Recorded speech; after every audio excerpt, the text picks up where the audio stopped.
everybody, and welcome to episode 12 of the Ride the Illusion podcast. Welcome. Welcome. I am Gen X Rose, and next to me is my co-host, Gen Z Orion. Hello, everyone. So episode 12. We talk about music news from two different perspectives, two different generations. Of course, I'm the mom. Orion is my son, Of course. And my esteemed co-host. Yes, and of course, some of you on YouTube may know me as Captain Ale. Once again, these episodes are getting uploaded on YouTube, so gotta give the little introduction there for the YouTube folks who come on here and is like, who the hell is this guy? Go check him out on YouTube. He's got some good stuff I'm on his channel. Actually, trying to get more stuff together, be more active over there. So I have so many video ideas, just a matter of getting them done. It's a matter of time. Yeah. Story of our lives. Yeah, right? Yes. So. All right, so episode 12, the perfect load and reload album. Yes.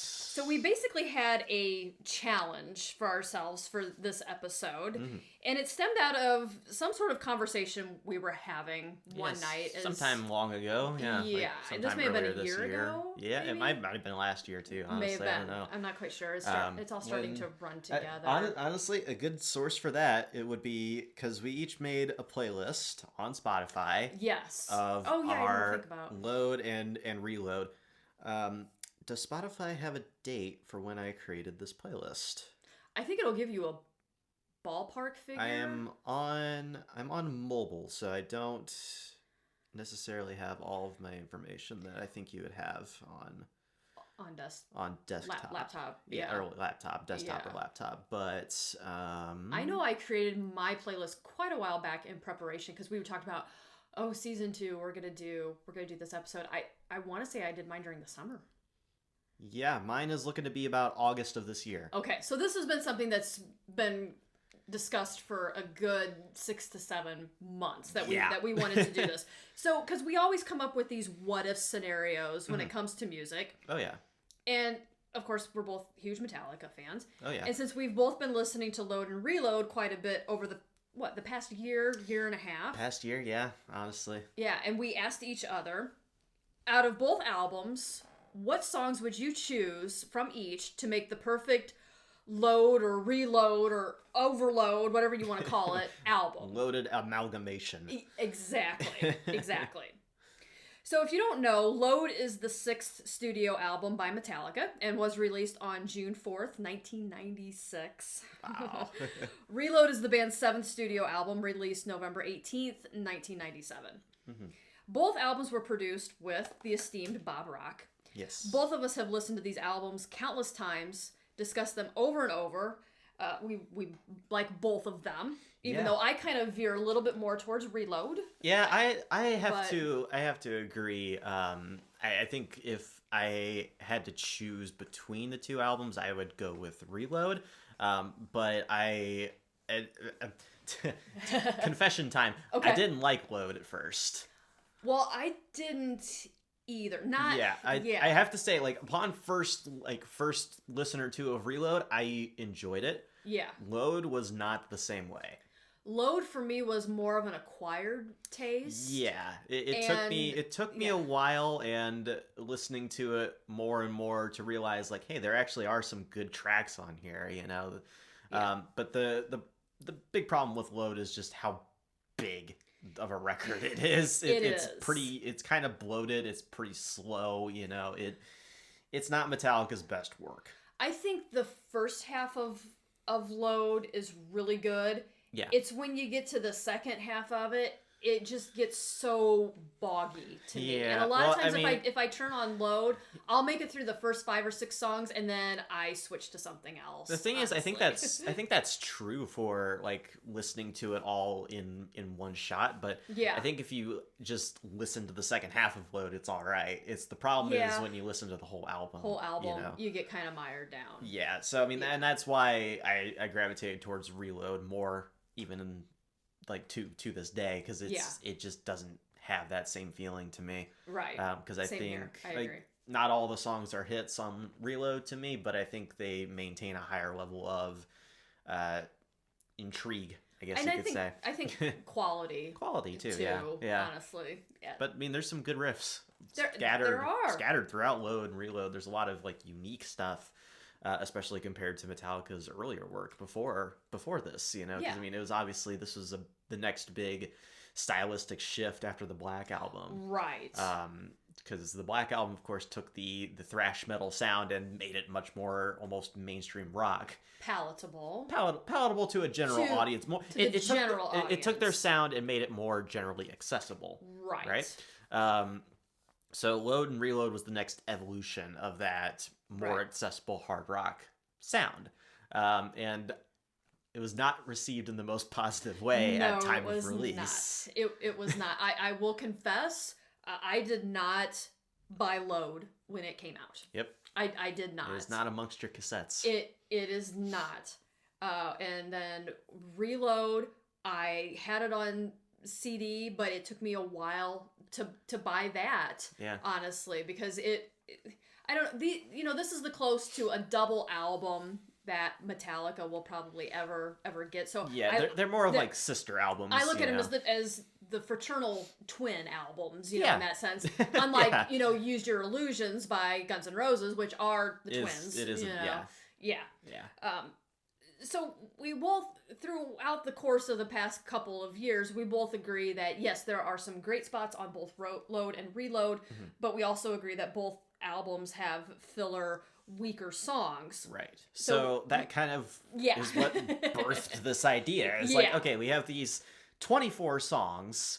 Right. How about we take the 12 best, in our opinions, and we mush them together into this whole new like combination album. Yes. And I mean it's a concept that I think people have done before, but it's still a very fun thing to talk about. We each wanted to do it. We each wanted to create our own versions of what is the perfect Load and Reload album. Yes. And in order to do that, we had some rules. Yes, we did.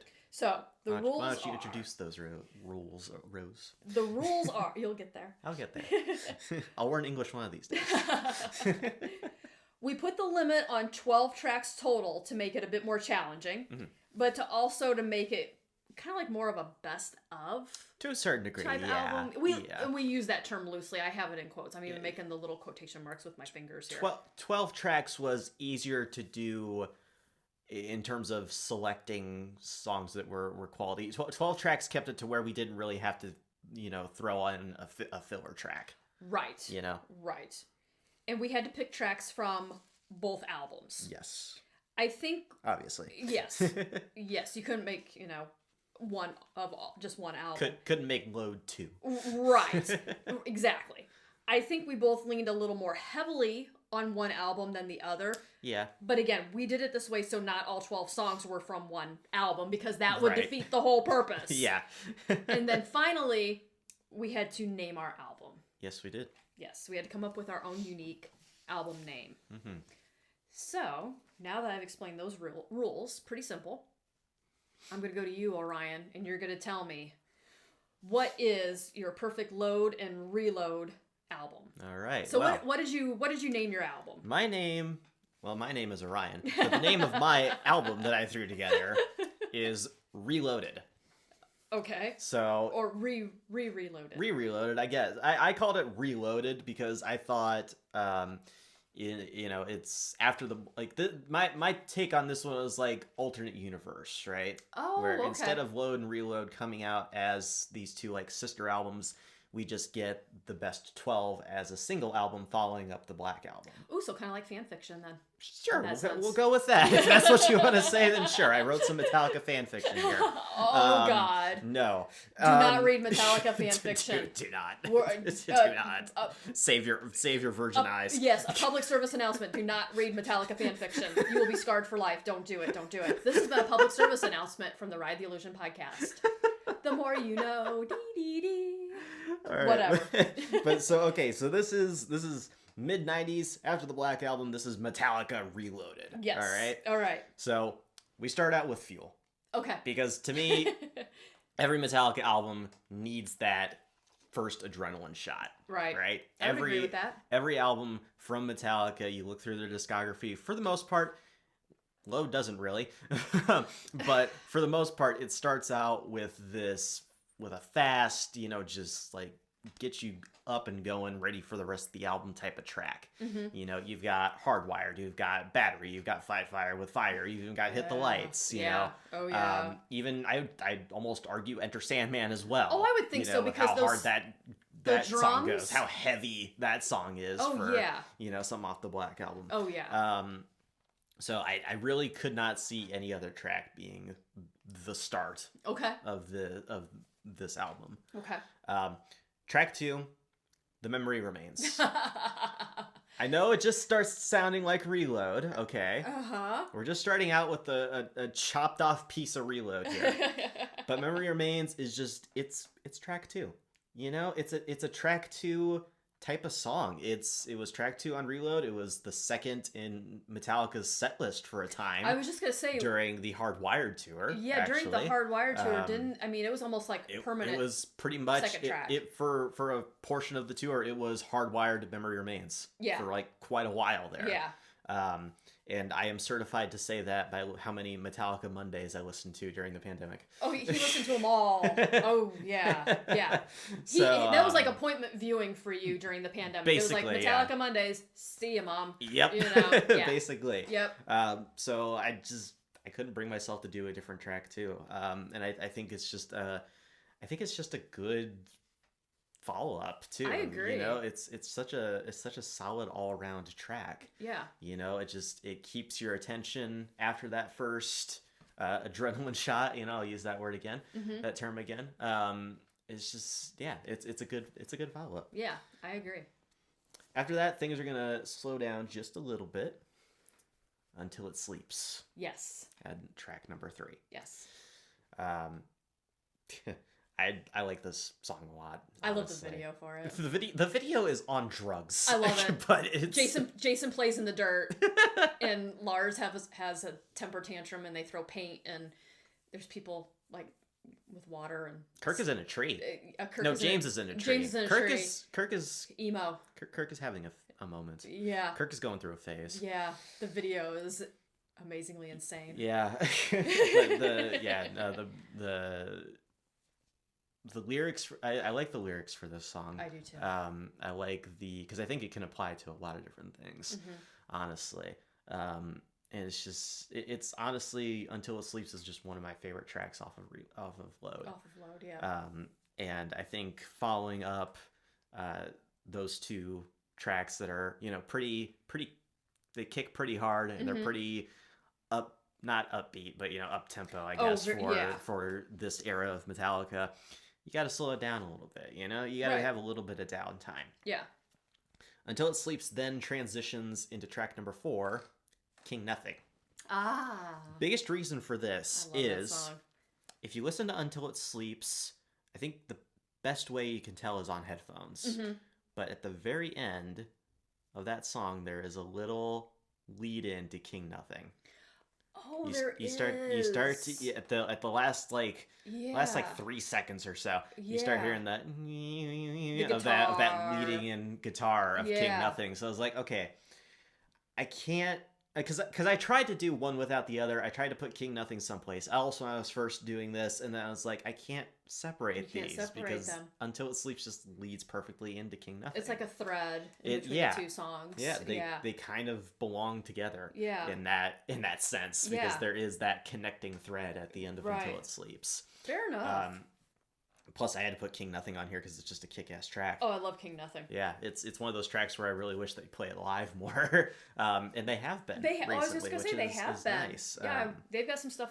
You know, of course, Metallica posts all kinds of stuff on YouTube. Oh, but there's King Nothing. It was on the set list a few times for a very long time. They barely played it at all. I wonder why. It's a very rare track. It's such a good rocker track. Yeah, I don't know, man. I mean, Metallica has tons of songs. Obviously, they have a huge library to choose You know, from. they had to do stuff from the latest album, and then they had to do the old iconic stuff. So I guess there just wasn't a place for it on a set list for the longest time. That's why for this tour, like Lars said, he goes, everything is up for grabs. We can play anything. We are playing everything. And poor Kirk is just the look on his face when Lars is saying that. Kirk is just like, oh my God, I'm going to have to go back and relearn some songs. They were talking about that on, one of the late shows. I forget which one. Maybe it was Fallon, but Lars is... Probably either Fallon or Howard Stern. Yeah, I forget. And Lars was just hammering away about how, we're going to play anything. Everything in the library is up for grabs. Of course, James is like, somebody is obsessed with set lists,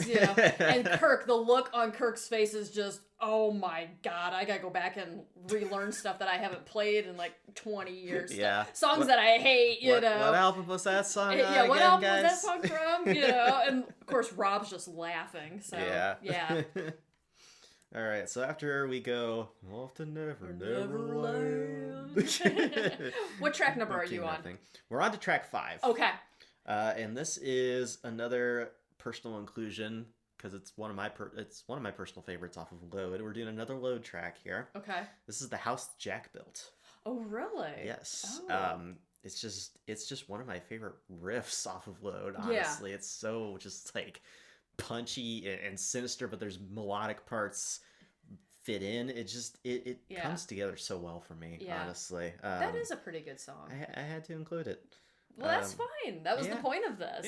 Yeah. I mean, include some of those deep tracks. Include the deep cuts. I love deep tracks. Because I do too. I gravitate a lot of times. I gravitate towards the deep cuts more than the really popular songs. Well, because I think popular songs, I mean, they just get played to death. They do sometimes. Kind of like I've talked in past episodes about Sweet Child of Mine or Enter Sandman. I mean, I've heard them so much on the radio when I was younger that now I'm just like, I'm going to skip that. I'm going to go to a different song. You know, don't shoot me. It's just ingrained in my brain. Mm-hmm. Yeah.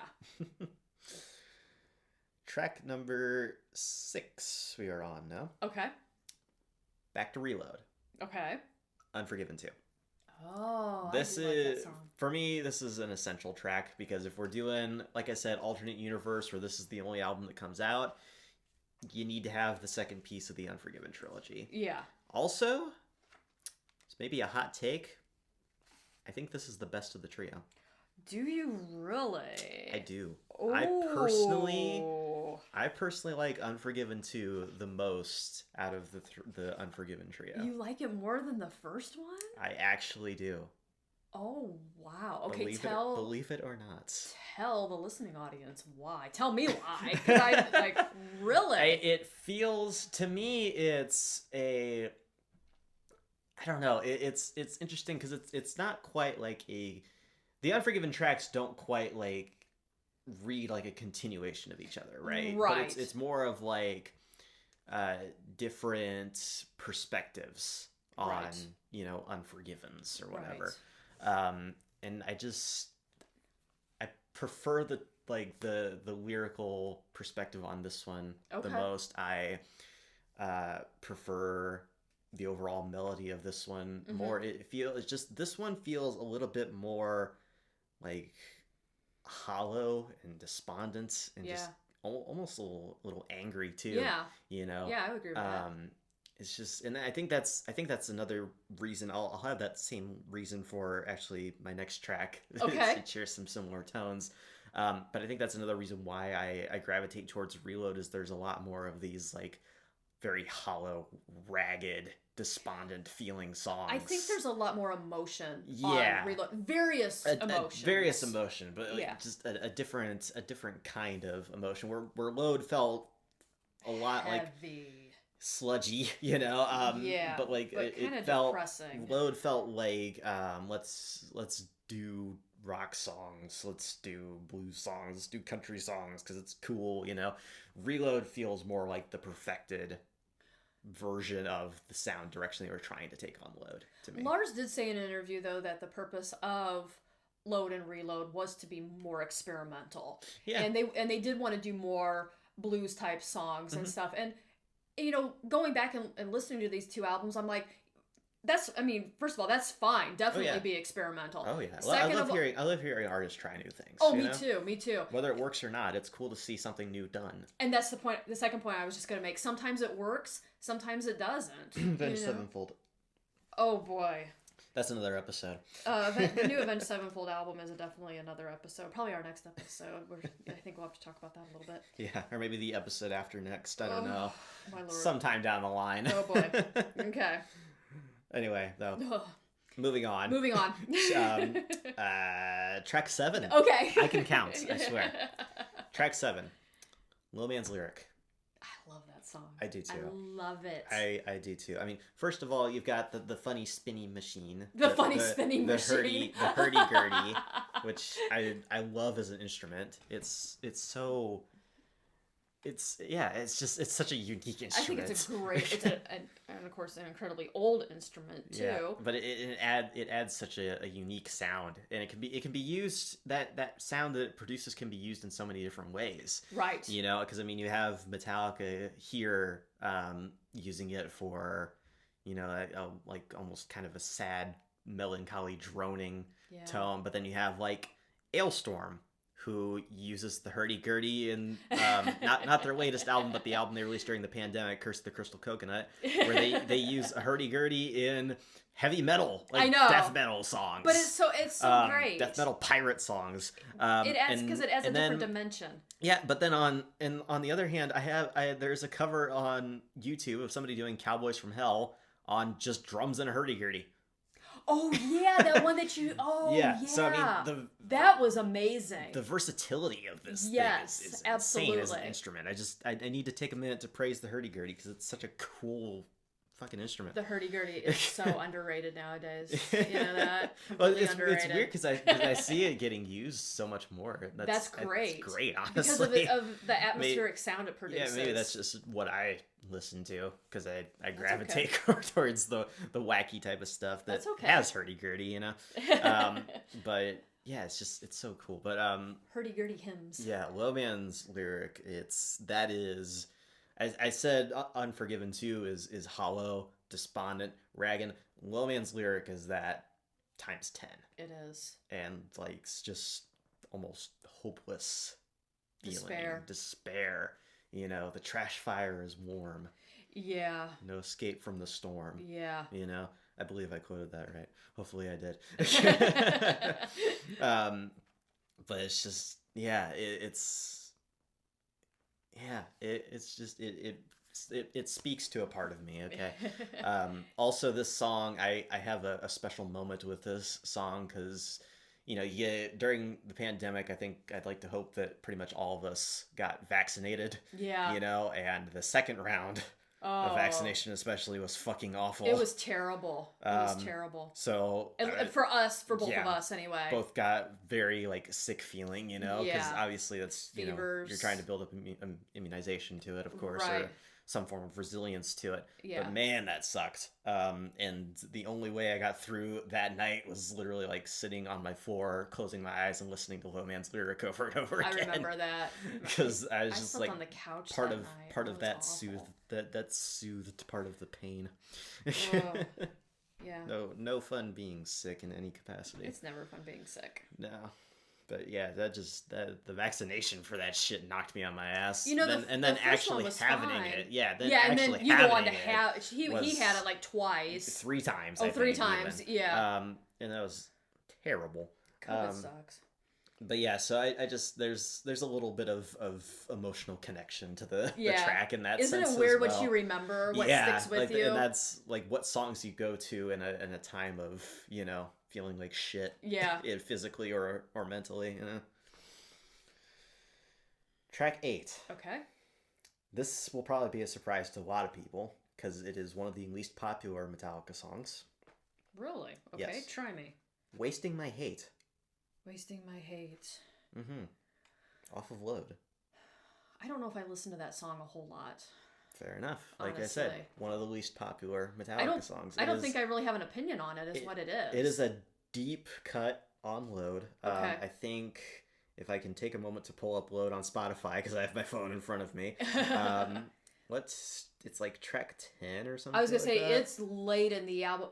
That's why I don't really have an opinion on it, because I don't listen to the last half of that album a whole lot. Yeah, it's track 10 off of So, you know, slapped right in between Poor Twisted Me and Mama Said. I like Poor Twisted Me. It's all right. But, so yeah, it's at the bottom of the barrel, basically, for a lot of people with Metallica songs, because, like, they just either, like, they're like you, where they're just like, huh? You know? Another thing about, one thing about Wasting My Hate, it doesn't have a solo. It doesn't. It does not have a solo. But something about the riff in this one is just, it really hits me right. It's very like. But you're gonna pick on that differently because you're a musician. Well, I mean, okay, sure, but I mean, but you're a guitar player. I think that's more down to musical taste, honestly. Well, but you're also a guitar player too. Yeah, all right, fair enough. Depends on what you gravitate towards, is what. I guess is what I'm saying. I guess there's just like there's a bit more of a spotlight on like rhythm guitar in this, and kind of like heavy good grooves and stuff like that. That's what I enjoy, Yeah. So it's maybe an oddball choice, but it's a track. It's one of those deep cuts that I like a lot. Yeah. So even though it's a pretty oddball pick from Metallica's discography.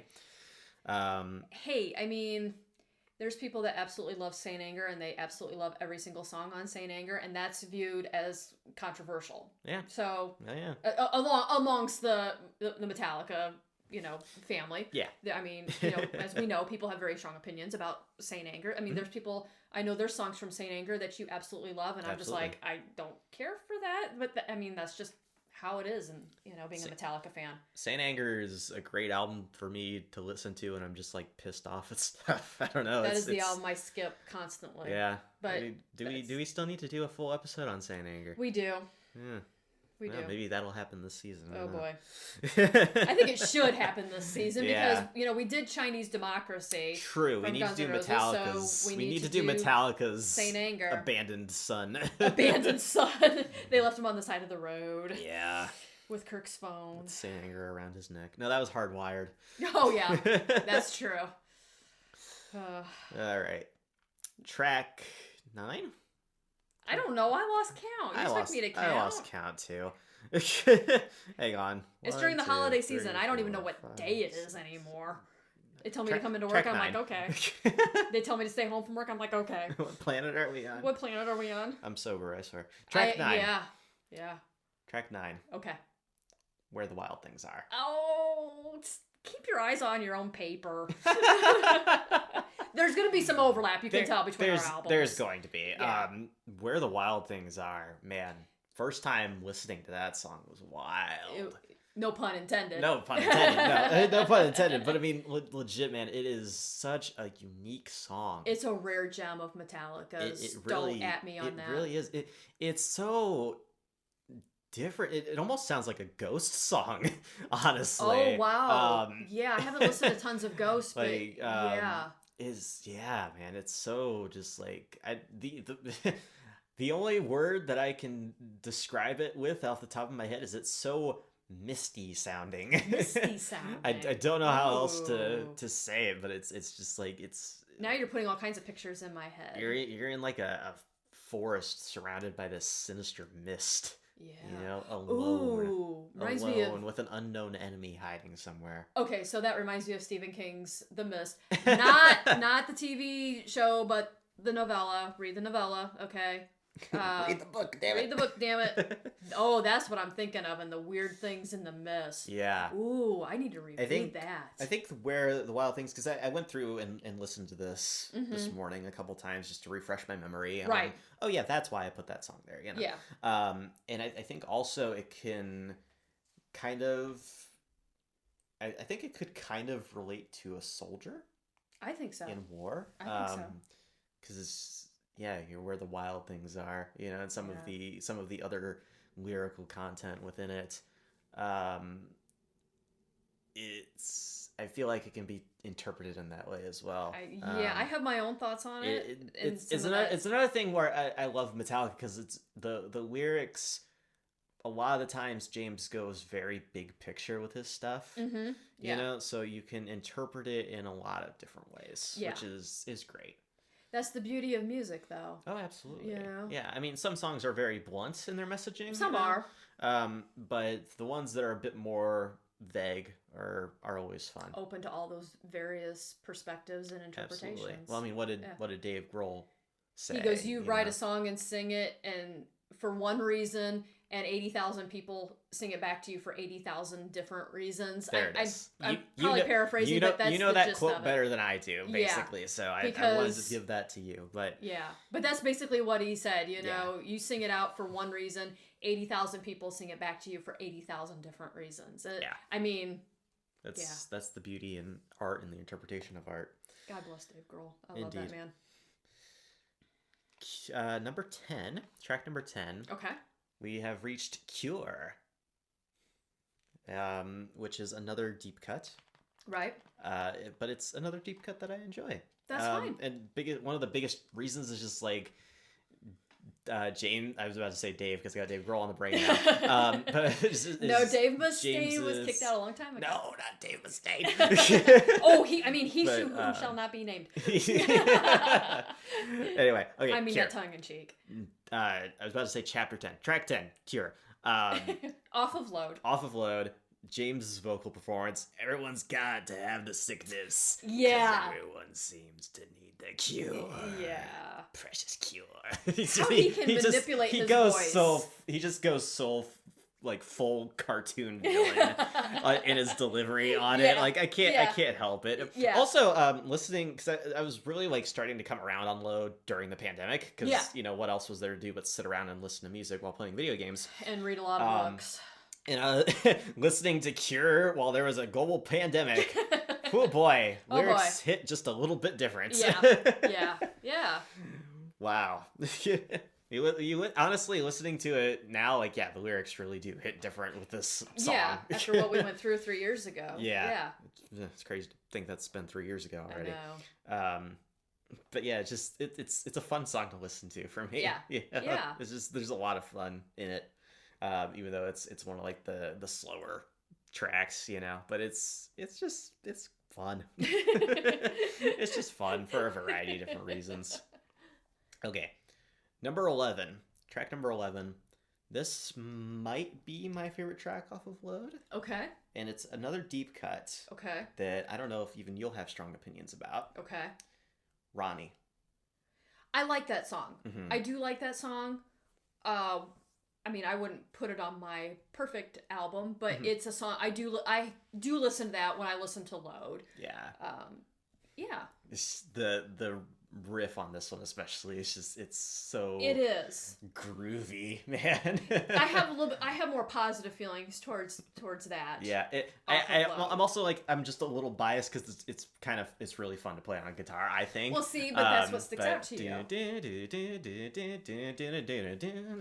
catchy. I think it's catchy. It's a very catchy little like almost country rock kind of. It is. Kind of riff. In tune, and it tells a story of a character too, which I enjoy it quite a bit. I like when Metallica does that. Yeah, well, I like when any band, honestly, in general, does that, where you tell the story of a character. Absolutely. And I mean, I think that's part of the reason why I enjoy a lot of concept albums too, especially American Idiot by Green Day, where they tell the story of a character or two. Right. Because it really is like painting a picture with your music. And see, with concept albums, it's like they're either hit or miss, but in the sense of it seems like concept albums appeal only to a certain segment of music listeners. Yeah. Because a lot of people with concept albums, they're like, oh, no, I'm not really into it. You can't like pull a hit out of it or a single out of it, or if you do, you don't understand what the rest of the story is about. Whereas there's other people that say, I absolutely love concept albums because I can just sit and listen to it from one end to the other. Yeah. I like concept albums. I think that what you say there, Rose, about like you can't pull a hit, you can't pull a single out of it. I think that's what the genius behind like American Idiot in general is. Like to go off on a Green Day tangent here for a minute. Apologies. That's fine. But I mean, because you can pull singles and stuff out of there, but they still lend to the story. You can pull out American Idiot. You can take Boulevard of Broken Dreams out of context. You can take Holiday out of context.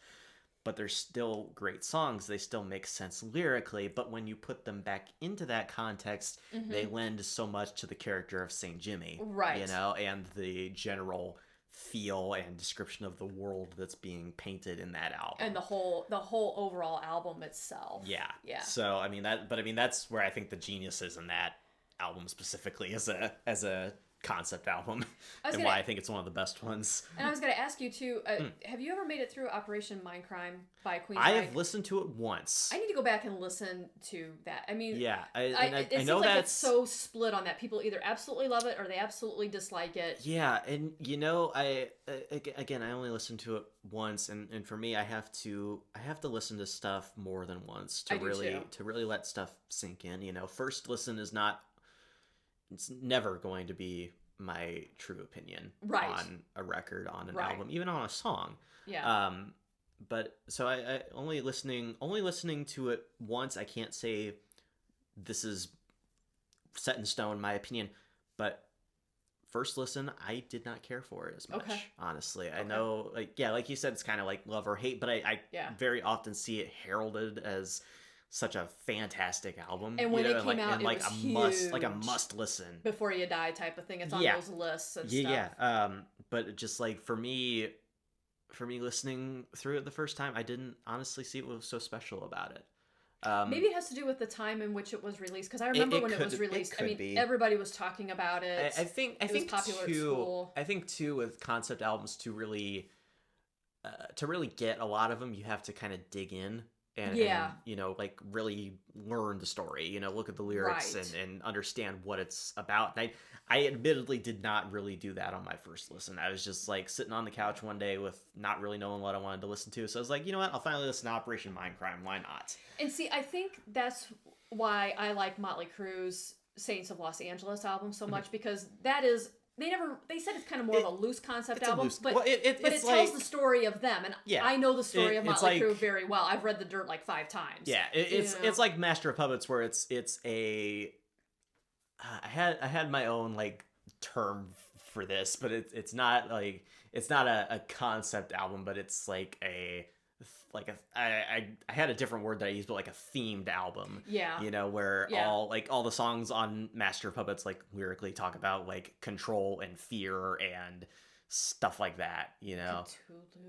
Thing that should not be. That song's creeps me but out. just like the it's like the dark parts of the mind kind of stuff. What frightens us? What what scares us? What controls us? Stuff like that. So it's almost like a loose concept album. Thematic album. Thematic. Yeah, there we go. Yeah. That's a good word for it. I have good words every once in a while. Yeah, you are a writer, so I'd hope you do. I hope so. But so with that tangent over, Oops. oopsie, we'll get back to Reloaded here. Okay. Track number 12. Oh, your last track. Last track. Already. This had to be one of the last tracks off of Load or Reload for me. Okay. Because I couldn't see any other track on either of those albums being like a grand finale, finishing it off type of thing, And for me personally, it's Fixer. Oh, keep your eyes on your own paper. Oh. Well, I'm going to put another hot take out there and say Outlaw Torn is overrated as hell. Ooh, and you can contact us at RTI_official@yahoo.com. We don't have a Twitter anymore, but for those controversial takes, email us.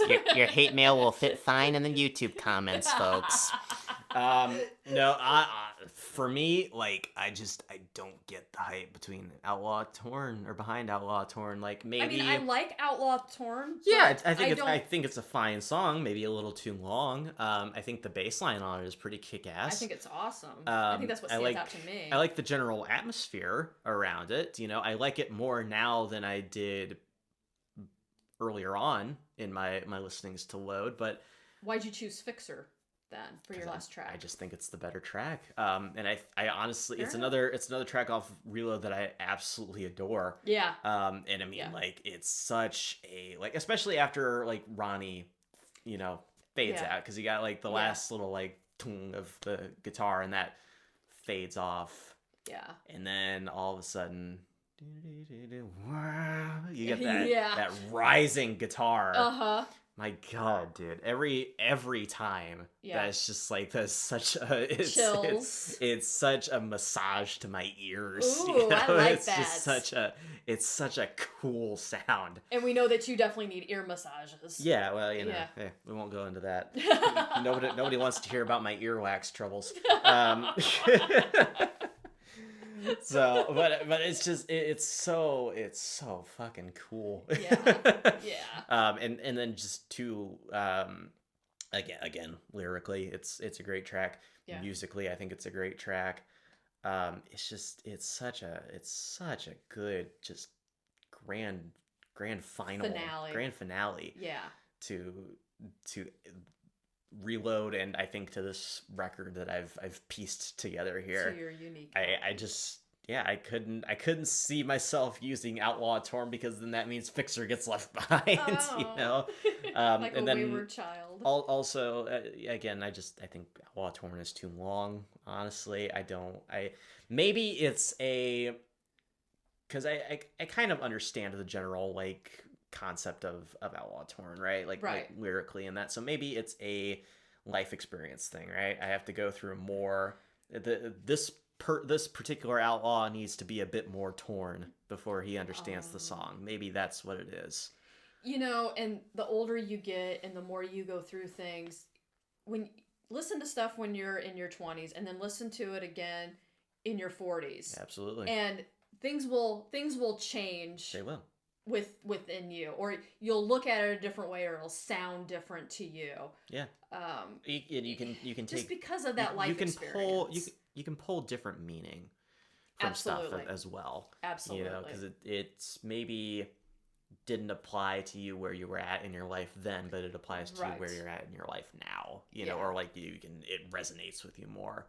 Yeah. You know, so maybe that's just how it is for me with Outlaw Torn at this point. It always makes me think of that part in Catcher in the Rye. And yes, I know some people absolutely loathe Catcher in the Rye. I like it. I like it too. Don't at me. I read it when I was like 16. I'm due for a reread. Yeah. Don't at me. I like it. It's a fantastic classic. Holden Caulfield was not a whiny brat. But when he talks about going to the museum and you have the same exhibits there, but like he said, he goes, every time you go, something is different. Maybe you sat with somebody different on the bus, or maybe the partner that you're usually with is not there. You have a different partner that day for the bus. Or maybe you've had something go on in your life and you're thinking about that compared to the last time. So the exhibits are still there. They're still the same, but you are different. Yeah. And that's what I think is so great about art, whether it's a painting, a dance, music, books. It's you and how you've changed and how you've altered your perceptions or your life experience and how you bring it to that piece of art. Yeah. And I absolutely love that part in Catcher in the Rye where he talks about that. I think it's too kind of I change, but there's always this thing that's still the same there that I can go back to kind of feel comfortable. And we need that. You know, we absolutely need that consistency. Absolutely. I get so tired of people saying, "Oh, change is good. You have to have change." No. Just no. There are some things in life that absolutely need to be the same because you need that for your psyche, for your mental health. I'm sorry, but you do. You need those things. Yeah, you need those things that are not always just desperately clawing towards the next foot of the mountain. Yeah. You know, you need those things that remain just as grounded as they were 20 years ago. Yes. Or 30 years ago. Go back to, you know, to almost remind you how things used to be, to kind of make you sane again, maybe. Yeah, absolutely. For a variety of different reasons. Oh, yeah. You know, and I think that's what, it's another great, I think that's what you said, Rose, it's another great part of art, and music and everything like that. Because it is, once something comes out, you know, once a piece of music comes out or a painting is completed, for the most part, that's how it's going to stay. Yep. You know, it can't really be changed unless the band re-records everything in 2004. I'm not bitter about Rest in Peace being remastered at all. We won't talk about that. That is 2 Dave Mustaine jabs in this episode. I am going to get a interesting message from him sometime this week. Just for the record, folks, we like Dave. We love Megadeth. We're taking the piss. We're joking around. We don't mean to do that. So, all right. I wouldn't even get a message from him because I don't know Dave Mustaine. We don't either. We don't know anybody. We do not. I know nobody. Anybody. No, I cannot get you Slash's phone number. I don't have it. No, we do not know anybody. Yeah. That's a good disclaimer to throw out there because we haven't this season. We haven't. We're just fans. We don't know anybody from any bands at all. Duff McKagan once liked one of my tweets on Twitter. That's the closest we've got. That was so cool. Yeah. So. Yeah. All right. Anyway, with me out of the way and my spiel about how Fixer is a million times better than Outlaw Torn out of the way. Oh. Rose, Let's kick it over to you. Okay. First things first, what did you name your album? The name of my album is Unload. Unload. Okay. So we had load, reload, unload. Unload. I named it this because, to me, I was getting rid of some of the songs that I thought, for lack of a better term, quote-unquote filler. Fair enough. Especially on Load. Yeah. As we've already discussed, the second half of Load is just boggy to me. You have a lot of really thick, downtrodden tracks. Again, just my opinion. My album does lean a little more heavily towards Reload because I think mine was a little. Did I have 6 from each on mine? Actually? I think yours was pretty evenly split. Let's see here. Really, not to steal the spotlight again, really quick. No, you're fine. Because I guess I should have asked you, like, what did you? Yeah, I had 6 from each album actually. Oh, okay. Mine was perfectly split. Yours was perfectly split. I feel special. I know. Mine leads more heavily towards Reload. Yeah, fair enough. That is again. That's it's your album. I think it's more of a cohesive album. Reload is well, with that variety, like you said. Yeah, it's interesting because it takes different turns. It does, but at the same time, you don't have Wasting My Hate to Mama Said.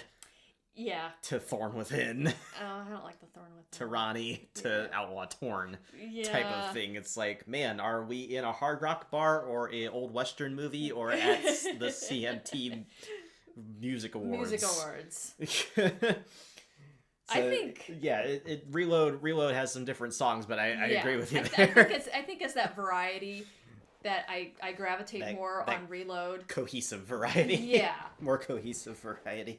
I like falling asleep to Reload, too. I don't know why. But I've done that. I've done it quite a bit. Can't tell you how many times I've come up and you're passed out in your chair with that album running on Spotify. Yeah. I don't know. It's relaxing, I think. Isn't that weird? Yeah. Okay. Well, I mean, hey, I've fallen asleep to Slayer and Pantera before, so... I cannot fall asleep to Slayer. Slayer makes me want to run around. So... I'm just weird like that. In a good way. All right. So my album track listing is as follows. All right. Number 1, King Nothing. Okay. Leading off with King Nothing. Yeah, I think it's a great way to kick off an album because you have it fading in with that guitar. Yeah. It's fast.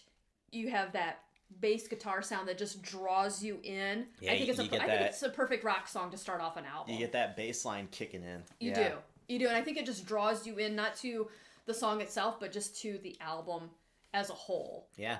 And then, of course, when it ends, often never, never land.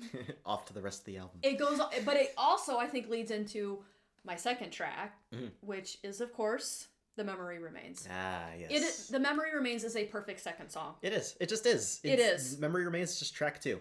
It's the track 2 song. If Metallica ever did a best of, it would have to be track 2. It would be. It's the perfect second song on any album, or I think any Metallica-centric playlist. Yeah. All the Metallica playlists that I have, and I have a lot on Spotify, The Memory Remains is track 2. Yeah. That's all there is to it. It is. It's just number 2. Yeah. I absolutely love the lyrics to the song because of the picture that it paints of an old woman who was once a famous actress, but she's now cast aside. Yeah. I can see her with the pursed lips, with the lines around her lips that, a lot of women get from excessive smoking, smoking cigarettes. How they're colored with that red lipstick, that rings that gleam on each finger of her hand. I absolutely love that picture that they paint. What with is the it? lyrics. Heavy hands hold cigarettes up to lips that time forgets, while the Hollywood sun sets behind your back. Yeah, I love it. I just absolutely love it. That's such a good fucking line. Yeah, and then you have the backing vocals by Marianne Faithfull. That alone, the way that line in particular, just like what that paints alone. Absolutely, and then like I said, you pair that with her backing vocals. Yeah. How haunting that really they are. It really is that's the Hollywood starlet that's fading off into the setting sun. Or maybe even a great actress. Yeah. How Hollywood discards people. Oh yeah. Absolutely. And I think of somebody that's kind of like she now is down on her luck. Mm-hmm. There's just so much that rounds out the song, the pace, the instrumentation. it's perfect. It's a fantastic song. Yeah. Track number 3 is Bleeding Me. Oh, Bleeding Me. Off of Load. Now that's a track that I probably should have included, honestly. I really think it falls into the category of hidden gem. Yeah. For Metallica. Yeah. And it's one of my favorite songs by them. Fair enough. Believe it or Honestly, not. fair enough. No, I like Bleeding Me a lot. Like my exclusion of it on my playlist is not an indication of dislike. Yeah. It's very much. I guess my thing with Bleeding Me is more often than not, I'm actually going off to listen to the S&M version than the studio version. Oh yeah, I love the S&M version too. So I kind of forget that it's that song Load. Is on Load. Yeah. I couldn't.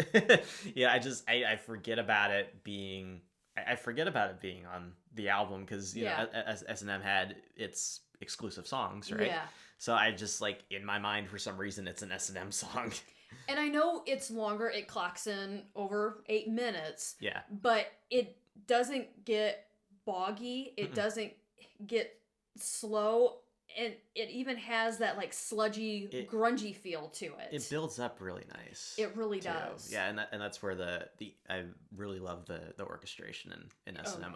For those unfamiliar, by the way, when I say S&M, Metallica and San Francisco Orchestra. They did the second one recently, so I feel like people would know. But just so you know, I'm referring to the concert they did with San Francisco Orchestra back in 1999. Yeah. So no, that version of Bleeding Me is fantastic as well. Yeah. But to me, the song it kind of like gets as close to a grunge song I think that Metallica would ever get into. And grunge, I use that again with quotes, that Seattle sound. Yeah, sure. That ponderous, angry feeling. Yeah, very atmospheric too. Very atmospheric. But the part where James screaming that he can't take it anymore. I can't take it. I can't take it. No. Oh, the bleeding of me. Yeah. And it is about his alcoholism, about his addictions. Yeah. He's a slave to it. It's never going to give him up. It paints, to me, those lyrics paint a portrait of a very desperate man who cannot crawl out from the smothering embrace of addiction, and it's literally bleeding him to death. Being smothered by that tangle of thorns, and each time he tries to drag himself out, it bleeds him just a little bit more. Bleeds him just a little bit more. It to me, there's so much loaded pun. Didn't mean to say that. There is so much of that into this song, but at the same time, I don't know. It's a depressing song, but it's not. Yeah. It's of James trying to free himself from this because he literally can't take it anymore. He can't be around as part of this addiction anymore. So there's a lot of layers I think to this song, and it's a song I mean I listen to it over and over. It's a solid, again, hidden gem of Metallica's. I agree. Yeah. Number 4 is Better Than You. Sorry, I won't sing. Better Than You. I love they do that with the talk box. I love the vocals. I love the vocals on this song. I love the guitar, how they're very dimensional and layered. I just think it's a good mid-tempo song that takes you away from the anger, desperation of Bleeding Me. So that's why I put it right after Bleeding Me. Yeah, fair enough. I think it makes for a good transition and in terms of listening. Yeah. So that's why I have it as track 4 and also right after Bleeding Me. All right. So then that goes into my 5th track, Until It Sleeps. Ah, there it is. Yeah. I have to admit, though, it took me a while to like this song. Did it? Yeah. I don't know what it was. I think it was because the first time I listened to this song, I also watched the video. And this was in 1997, 1998, and I'm going, what the fuck is this kind of video from Metallica? What the... I mean, are they all on acid? What are they doing? What the fuck is this? And I didn't like the video at first, and I didn't like the song either. Yeah. So it took a lot of repeated listenings without the video to like this song, but now I like the video. See, that's how much changes in 25 years. The thing is like we've just made it funny too. We like have. The video is just kind of a joke at this point between us. So let's watch the video where Jason plays in the dirt. Yeah, basically. It's like James said to Jason, "Hey, there's mud over there. Go play in that." Yeah. And go. Jason's like, "All right, go have fun. Go have fun." There's a mud puddle over there. Go have fun. I think it's more of an experimental sound from Metallica, but they pull it off. Yeah. Especially after repeated listenings to it. Something interesting, though. Yeah. And I think this is what changed my perception of it. Mm-hmm. This song is actually about James's mom's battle with cancer. Is it really? Uh-huh. It is the cancer. Okay. So when I found that out, it makes perfect sense because it embodies so much of what cancer is. It's the sadness, it's the anger, it's the frustration, it's the fatigue, it's the quiet moments, it's the pissed off moments where you want to destroy everything because cancer is eating you or it's eating your loved one. So I think that's where it goes back to that layered portions of the song. If you think about it, until it sleeps, going into remission. Yeah, or until I sleep. The person sleeps. However you want to perceive it. It is referring to the cancer. The cancer. It would be until it goes into remission. Yeah. In just looking at the title. Yeah. So that changed my perception of it. I found that out. I actually went and looked a couple years ago, and I was like, oh wow. That makes sense, honestly. And I think that's where it makes that song so cohesive. I like running through the lyrics in my head. I was like, oh yeah, that makes a lot of sense. And when you listen to James's vocals, no wonder his vocals are so varied throughout. From the quiet, the smooth melodic sound, and then just very the anger. Yeah. Very fierce throughout that chorus, Yeah. So once again, very soft as he ends. Yeah. Until it sleeps. Okay, I'm not gonna sing it, but yeah. Yeah, so it's a variety of things. Yeah. And nowadays I'm just like, oh wow, that track is excellent. Yeah. Well, very good. I'm glad you could come around on that, honestly, because I've always liked it. It's an excellent song. Yeah. So what is track 6 for you then? Track 6 is Fuel. Is it really? All right. I don't think you can leave it off of a best of album by Metallica. For Load and Reload, definitely not. Yeah. I do love the fact that it kicks off Reload in real life, in the real album, you know? And I think after the tranquility of Until It Sleeps, I think it's a way to kind of kick the album into high gear in that sense. Yeah. Fair enough. Fun fact. I love doing fun facts, if you can't tell. Really, I couldn't. To our listeners. A demo version of this song titled "Fuel for Fire" was used as the theme song for NASCAR on NBC from 2001 to 2004. That's right. And I remember this, and I remember at the time I thought it was so cool. Metallica was involved in NASCAR because my fandoms were colliding back when I was a huge NASCAR fan. I've gone almost cold since then because all my favorites retired. That probably confirms it outright that Fuel was the first Metallica song that I ever heard. Probably. I mean, you've watched NASCAR since you were a baby. Oh, absolutely. You know, so I think, even though I know you don't watch it as much now, but everybody that I like is retired. Yeah. So. And I'm an old fart, so you're I can't. 22. I can't let. Well, I'm an old soul at least. I know. But is true. Let me make my joke. I'm an old fart, so I can't get into any of the rookies. But that is true, though. All your favorites have retired. Yeah. Or they've won a championship, so. Yeah, well, yeah, so I don't, the one, racer I kind of gravitated toward was Kyle Larson, and he won a championship, so. Yeah.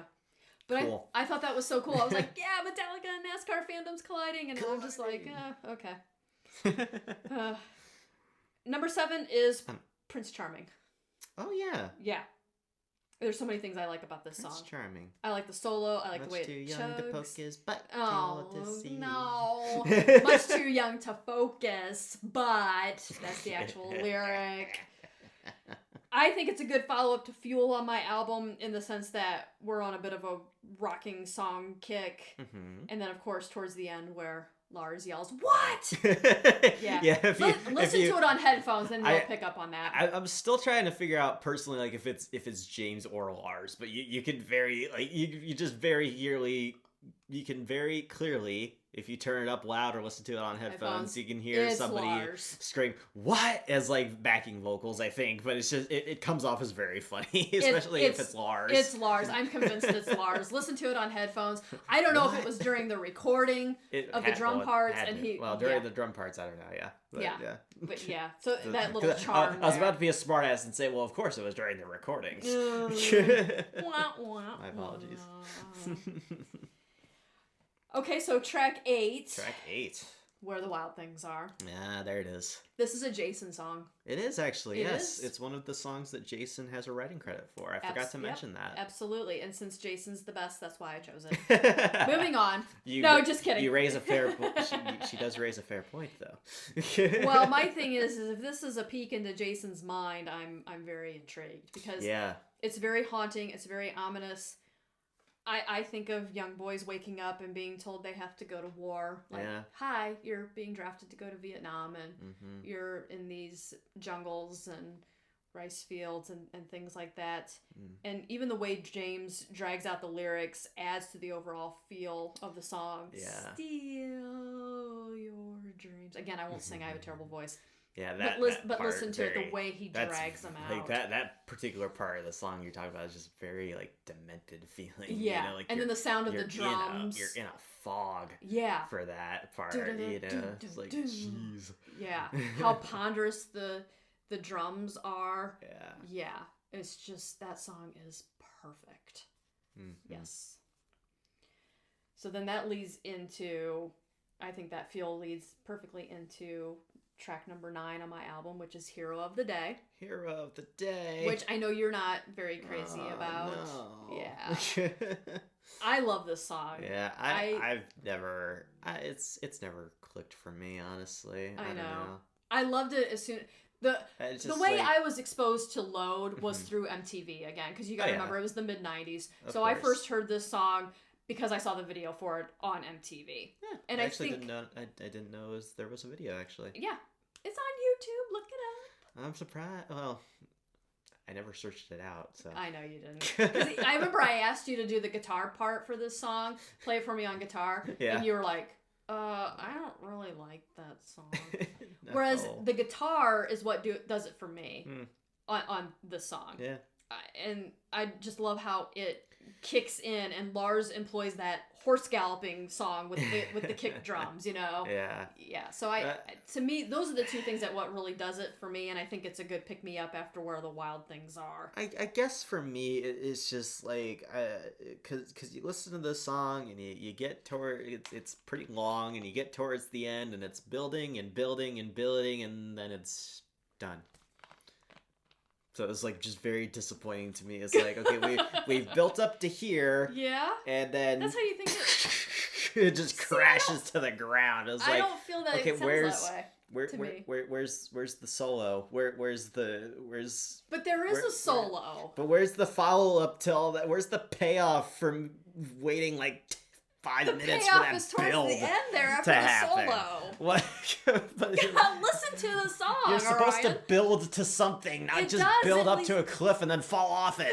No, that's not how it goes. Listen to it again. Fine. Listen to it again. Okay, there is a solo. Yes, there is, but I'm just saying, at the end of that build, where is my payoff? The payoff is the end there. That last... The build is not supposed to be the payoff. It's not, the build is not the payoff. You have the payoff there at the end, the last, I would say, 45 seconds of the song. That's the build I'm talking about, dear mother. It's not. We'll listen to it together, okay? And maybe I can enlighten you on my qualms with this song. Qualms. My qualms. All right. All right. Next track. Low Man's Lyric. Yes. Again, we've said pretty much everything that I have written down, you know. It's haunting. It features that hurdy-gurdy to add to its uniqueness and the atmospheric sound that is very hummable. I originally had it as the last song on my album because of the way it fades out. But after a while, I realized it wasn't that kind of song. You need something else afterwards to give it like a bit of a punch. I don't think it's a good song to end an album. No, well, I mean, how it fades. Low Man's Lyric kind of just stops. But it kind of fades at the same time. It fades a bit. But then it stops. Well, it's the rest of the instruments dropping out and leaving the hurdy-gurdy, and then it just stops. And then, but it almost like it leaves you wanting more. Like you need to have that extra track or two. Yeah, there needs to be something else after it. You know. So that's why I moved it up and made it 10, and then I figured the hurdy-gurdy kind of like isolated, fading, and then stopping, and then you have Ain't My Bitch. Ain't my bitch. Kicking in. It ain't my bitch. Yeah, it ain't my bitch. It's James snarling. It's the big drums. It's the thunking bass. You've got attitude. You've got fuck off energy. And now it's time to kiss your ass goodbye. Yeah. I think it's another hidden gem. Honestly, it's just all that attitude. And fun fact, Kirk employs a slide during the solo, which you don't hear much of in Metallica songs. That's he doesn't right. He doesn't use the slide a whole lot. No, but I know exactly what you're talking about because I always, I'm always trying to bring up the song in my head when we bring it up here. I am too. It's like I Ain't My Bitch is not very present in my mind, but I remember that solo right off the bat. It's like it's slide guitar, which is kind of like name another Metallica song where Kirk uses a slide. And nothing comes right to my head. I can't. I'd have to literally Google it. I honestly don't know if there is. I don't know either. But that again leads into Load and Reload being very experimental. And a part where this pays off. Yeah. Use of slide guitar. Use of the talk box in a track or two. Yes. There is even slap bass done in, I think, Poor Twisted Me, is it? I think so. Yeah. Or Thorn Within or Cure. It's one of those. I want to say Poor Twisted Me. It's one of those songs towards the end of Load. Yeah. I always forget, and you can barely hear the bass for a lot of Load, and that makes me sad. I know. But it's just very experimental. It's it pays off. It's taking some of the quirks that they tried to put in the Black Album, with some different instruments and stuff like that, and advancing to the next level of that with different effects and stuff that were available at the time. Yeah. So it's really cool. It is very cool. And then it leads perfectly into my last track, Fixer. Yeah. Fixer is the Memory Remains is the perfect second song. Fixer is the perfect closeout album song. Yeah. It's got there's a lot in this song, but it all works together so well. It starts out a bit quiet, but then it builds. You've got the solid beat, you've got the desperation, and to me the utter helplessness within with the lyrics. Yeah. You have a little bit of that blues in there. Again, another time where Metallica is experimenting and it pays off. Yeah. And then you have James howling the lyrics at the end, and that final dun dun from Lars makes it the perfect end to the album. Yeah. So it took me a little bit of time, but then I switched it around, moved Low Man's lyric up, put Fixer at the end, and then sat down and listened to my whole unique album all the way through, and I was like, perfect. Fixer is the perfect end. I'm satisfied. Yeah. It just is, man. It just is. I actually think the Metallica playlist that I put together a while ago ends with Fixer as well. Yeah. And that was put together like a year or two ago. Oh, really? Yeah. Because I haven't updated my Metallica specific playlist in ages. Because it's usually I just sprinkle my Metallica in. What I do for each year is I make a playlist with the title of the year. Yeah. And I just kind of sprinkle all my favorite artists within it. That you've listened to throughout the year? Yeah. That's and fun. I should do that. What songs I'm into, like what new stuff that I find that I like that I throw in there, or like what stuff I remember that I throw in there, I mean, my playlist for this year has everything from Metallica to Motorhead to Saxon to Airborne to Protest the Hero to Queens of the Stone Age. Kendrick Lamar?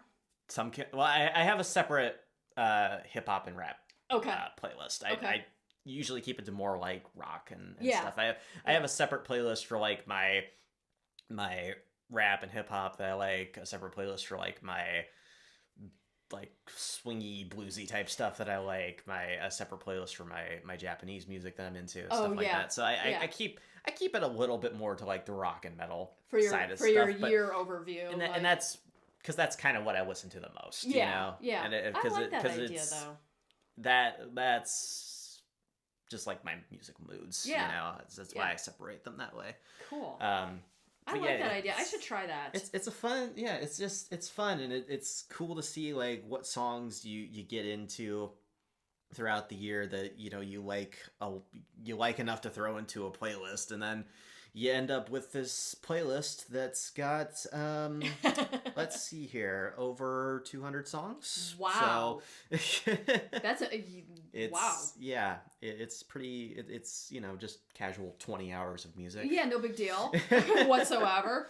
But yeah, so I mean, it's just a massive playlist of all the stuff that popped up on my Spotify or that I already knew about that I thought was cool.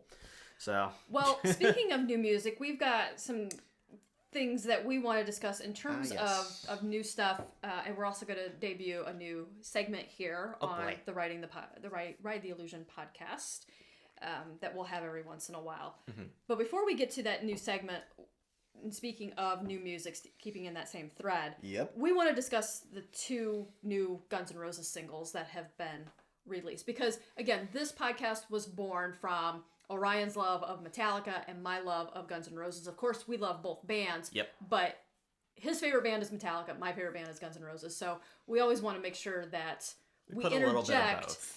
Yeah. We put a little bit of both in our episodes. Okay? So we got done with the Metallica side. Mm-hmm. It's time to move to Guns N' Roses. Flip the album over and go to the Guns N' Roses side. 2 newest singles, Perhaps and The General. So Perhaps was released on August 18th of this year, and The General was released on December 8th. Yes. Quite a big gap for those, considering General was the B-side to Perhaps. Right. But we did finally get it released digitally. Yes. Let's start with Perhaps. Perhaps came first, and it's been out for a bit longer. And what are your thoughts? It's all right. Question mark? You should see the face he's making. He does have a question mark written on his face. I just put one on my forehead with Sharpie. Yeah. What do I say about this? It's not a bad song, okay? But it's decent. It's okay, but it's feels unfinished. It feels very bare bones. It's very Chinese Democracy Leftover sounding, because I think it is. It is. I think that's the same for The General, yeah. Well, I looked it up, Chinese and Democracy Leftover. Yeah, Perhaps is definitely left over from the Chinese Democracy sessions, which I think explains Axl's voice on this song and the general production. Yes.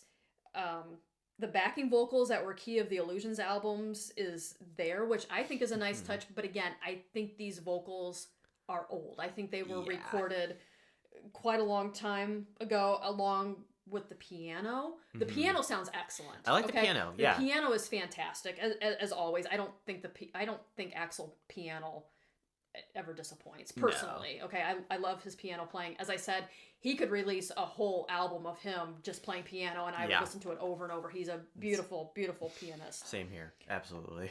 The guitar solo, I think, is very smooth. It's not overwhelming. The bass is good. The drums are a good foundation. Again, I think it's decent, but to me, it's not the most memorable song. No, I listened to it twice, and then I kind of wandered away from it. Same, honestly. And I don't even have it on a Guns N' Roses playlist. I listened to it like 2 or 3 times, and then I just didn't really have an interest in listening to it again. I didn't even listen to it before this episode because I forgot about it. I listened to it once about 3 weeks ago, and again, I haven't put it on any playlist. It's just very leftover feeling, and it's just the production problems drag it down a lot. Yeah. And it's disappointing. You can tell it's part of the noise the noise wars of the mid 2000s when it comes to recording. Yeah. Which, it's other albums suffer from Death Magnetic. Yep. If you weren't gonna say it, I was going to. Yeah. So, but yeah, no, I mean it's like if we're gonna rate it out of 10, it's like a 4.5. I would say 5 because of the 5. piano. I would listen to it again because of the piano. Yeah. Again. You can isolate the piano from it, and I would be A-okay. That's the thing. I would also listen to it again. Yeah. You know. So I mean, I'll give it a 5. It's solid. All right. Yeah. It's solid. It's okay. The second one, The General.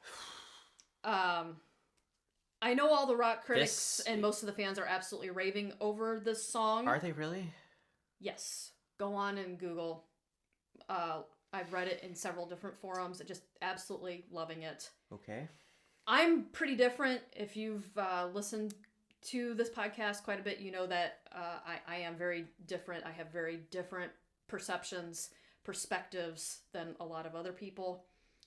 I think this is the strangest modern day drug trip Guns has put me through on this song. I think the song sucks. I'm dead serious. I don't like it. Be blunt. I don't like it. I think it's garbage. To me it sounds like Beyond a leftover from Chinese Democracy. Yeah. I mean, it was reheated in the microwave until there's nothing left. I mean, there's no other way for me to put it. Honestly, that's a good way to put it. It's just like, oh my god, it's so bad. To me, and it really illustrates that Axl's voice is shot. It is. And I hate to say that. That kills me. Here's the bad thing about it though. Like, yeah, Axl's voice is shot. I can barely fucking hear him anyway. I don't understand what he's singing, and I've listened to this song on headphones. I went through and looked up the lyrics. Like, the lyrics are great because it's. Are they really? It's Axl. I mean, you know, great lyricist, of course. Yeah. I think it's great because The General, at its core, is actually about Axl's abusive father. Is it really? Yeah. Okay, I'm writing myself a note. Look up the lyrics. Go look up the lyrics because it's very easy to see. Like, okay, you know, this big man is the general of basically my life. Yeah. Kind of. Yeah. Like, that's the interpretation I took it from it. Okay. You know, okay. Okay. But that's what the song is about, basically. Really? So lyrically, it's great. Problem is, I can't hear any of the lyrics. I can't either. And like I said, I've listened to it on headphones. It is so muddy. It is. It is almost infuriating. It is. Structurally, it's poorly structured. Very poorly structured. As a song. It's unfinished. It packs no punch. It's let's go into the vault and see what we can throw on the B-side of this somewhat decent leftover from Chinese Democracy. And somehow The General is even more of a leftover than Perhaps. Wow. Wow. Oh, that's like, that's what it feels to me. Because it's just there's no polish. No. There's no care. There's really no consideration, honestly, for what they put out here. I don't think they really. I honestly, it baffles me that they really like listened to this and was like, and we're like, okay, yeah, this is fine to put out. Yeah. Because it's so just lacking in quality, and it's pretty. I think it's pretty bad. When the first time that I listened to this song, because I listened to it the night it came out. Yeah. Because I, as always, was up late and just flipping through my phone. Yeah. And I was like, let's go to Spotify, and I just ended up at Guns N' Roses somehow. I was like, oh, The General's out. Let's listen to it. This is what they kept us waiting for all this time? Yeah. For? Like, that? Yeah. We waited like 4 months, 5 months for this shit. Yeah. And then afterwards, what I did is went back and listened to Absurd because I thought Absurd was better. Absurd is okay. And then I listened to Hard School. Oh, I love Hard School. And was like, okay, yeah, this is absolutely the best thing they've put out in the last 10 years. You know, there's absolutely nothing wrong with pulling out old songs that don't get placed on other albums. No, absolutely not. All bands have a vault, okay? All bands have a vault of half-done songs or songs that were done that didn't get put on an album. I mean, you know, everything. Bands have shown that you can absolutely take an old song and spruce it up a little bit. Yeah. And you can get a decent single out of that. Yeah. You can get a decent, like, just, like, leftover, hey, here's what we have from this recording session, or in some cases, like, a posthumous release. Right. Like, here's the last little thing. Like, here's, like, you're right, from Nirvana. Oh, right. Or like what Linkin Park did. Yeah. Lost. Lost, thank you. I was forgetting the name of the song. This is our last little piece that we have that we can share with you guys, type of thing, you know? But Guns N' Roses did not do that here. They didn't finish the song. Well, but they didn't like update it for 2023, unless you count like Axl's vocals. I don't mean that in a bad way. I don't even know if the vocals are updated or not, honestly. Because the vocals are so bad on Chinese Democracy anyway, and I hate to say that because I think that like 90s Axl Rose is fucking pinnacle of hard rock vocals. Oh my god, absolutely. Next to James. Late 80s, early 90s, Yeah. But oh god, I don't have anything else to say.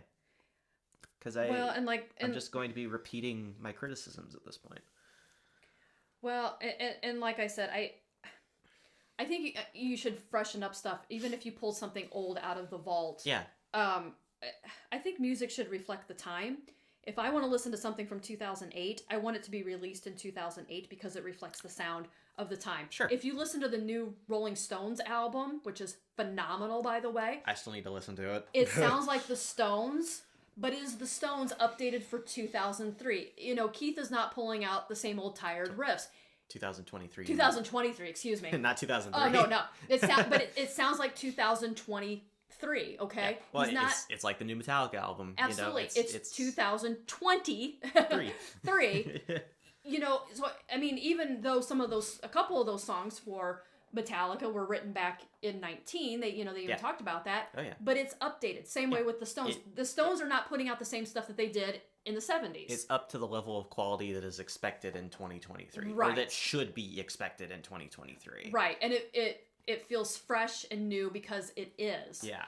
These two songs, again, with the exception of the piano and Perhaps, they feel very stale to me. Yeah. Yes. They've been left on the shelf and just kind of rotted there for a while. Gathered a lot of dust not in a good way. Because it's just like, it's honestly kind of concerning that like critics are praising the hell out of this song, because I'm starting to see a trend of this very muddy, unpolished production coming around recently.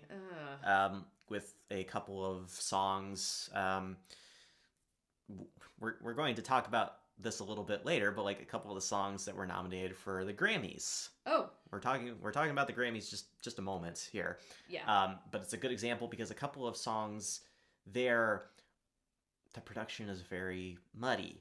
And I'm going to let you handle that. We're not going to spend a ton of time on the Grammys. No. But I'll let you kind of talk about that. Yeah. So it's just like seeing that type of production getting praised is concerning, because don't get me wrong, I'm fine with raw production, right? I am too. But when things are so like muddy to where you can't pick out the individual things, and that's how I feel on the general, it's rough on the ears type of stuff, that's bad. Yeah, and that's how I feel with the general. It should be perceived as bad.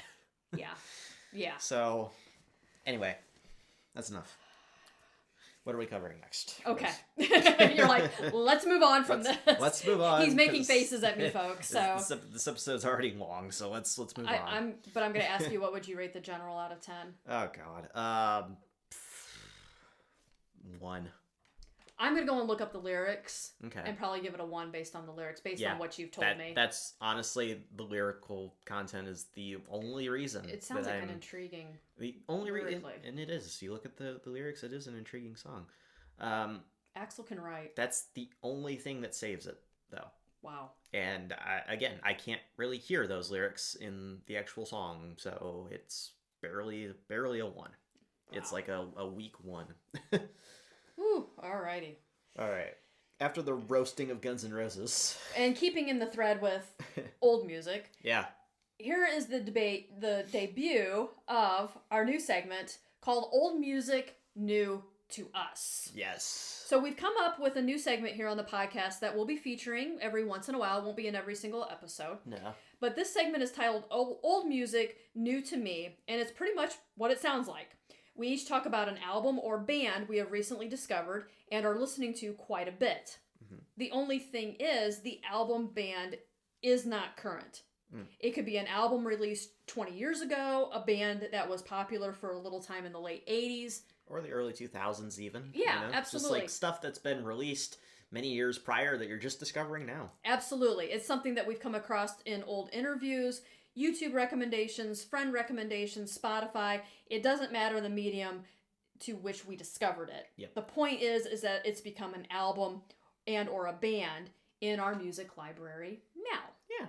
So, Orion, what do you have for this? Well, my latest discovery is actually it's a band that I would hope, or I think, is actually familiar to Metallica fans, because that is Trauma. Oh yeah. And the reason Trauma would be familiar to Metallica fans is, if you remember that old guy Cliff Burton. I think we like him around here. Oh yeah, just a little. That is the band that he used to play with before running off to join Metallica. Yep. Now, Cliff did very much like Dave Mustaine did with Metallica and how Kirk Hammett did with Exodus. He was never on an album. Right. But there are live performances available on YouTube, actually, of Cliff with Trauma. I need to check those out. So I was running through those one day, and then I went and actually decided to listen to their first album that they put out in 1984, Scratch and Scream, and it's pretty damn good. Is it really? It is. I'm yeah. gonna have to listen to it. It doesn't. Again, it does not feature Cliff Burton, but it's pretty damn good. Just like good heavy metal. Yeah. from back in the 80s. Something really cool about Trauma too is they were inactive for the longest time. That first album came out in 1984. Rose, I'd like you to take a guess as to when their second album came out. Is it a huge gap? It's a big gap. 2002. 2015. Are you serious? Yeah. First album, Scratch and Scream, 1984. Second album, Rapture and Wrath, in 2015. Wow. And they just put out an album, their fourth album, as a matter of fact, Awakening, back in 2022. Oh, you're kidding. So these guys are still active. They're still active. Believe it or not. Okay, so my question is it the original members? It is the original drummer.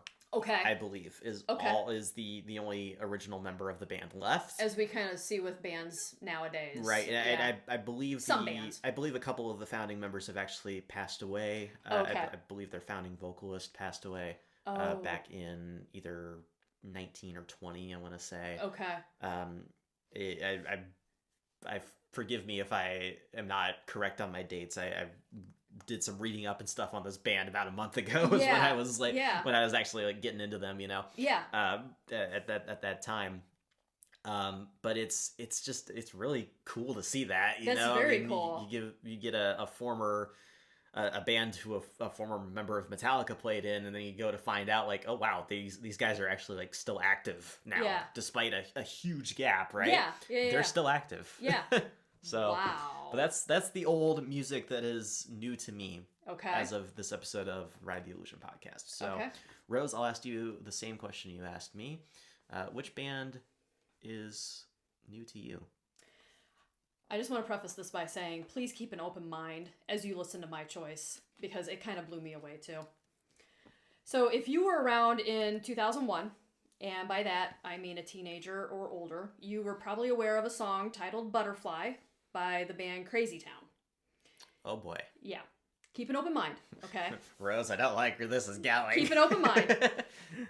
Butterfly absolutely blew up. Of course, it was everywhere on the radio, incredibly heavy rotation on MTV, #1 on various charts across the world. You couldn't escape it. It's one of those songs where even if you don't think you've heard it, if you go and look it up, you're like, oh yeah, I've heard this song. I've heard it. Right? Yeah.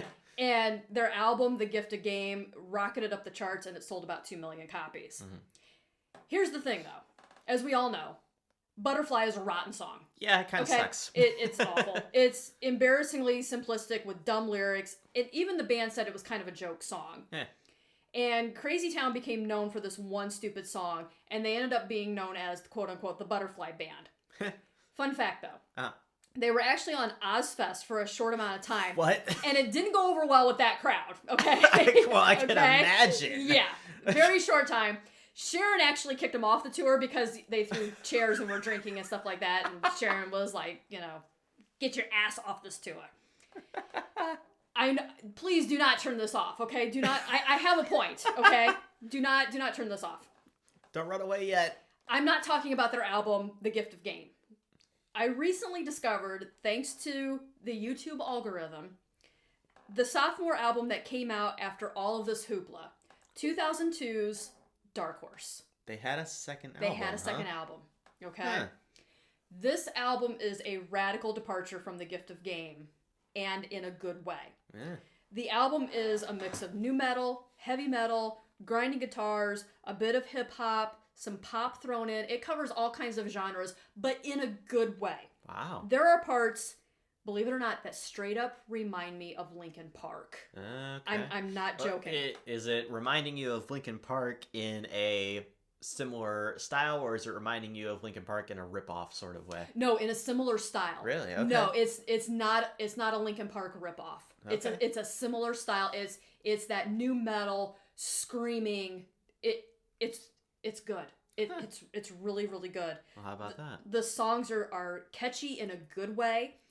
Much deeper lyrics that explore the price of fame, substance abuse, family issues, relationships. The harmonies are excellent. Really? Okay. It really showcases that both Brett Mazur and Shifty Shellshock can actually sing and harmonize. They can blend their voices together in an epic way. Sorry. Yeah. Shifty Shellshock? Yeah, that's his stage name. I think his real name is Seth, which is a good name.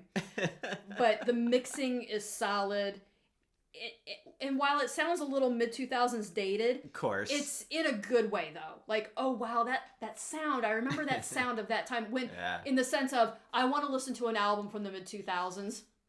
This was recorded in, 01, 02, and it reflects that sound. I am personally a fan of that sound, so... I am, too. I like it. Dark Horse, huh? Yes.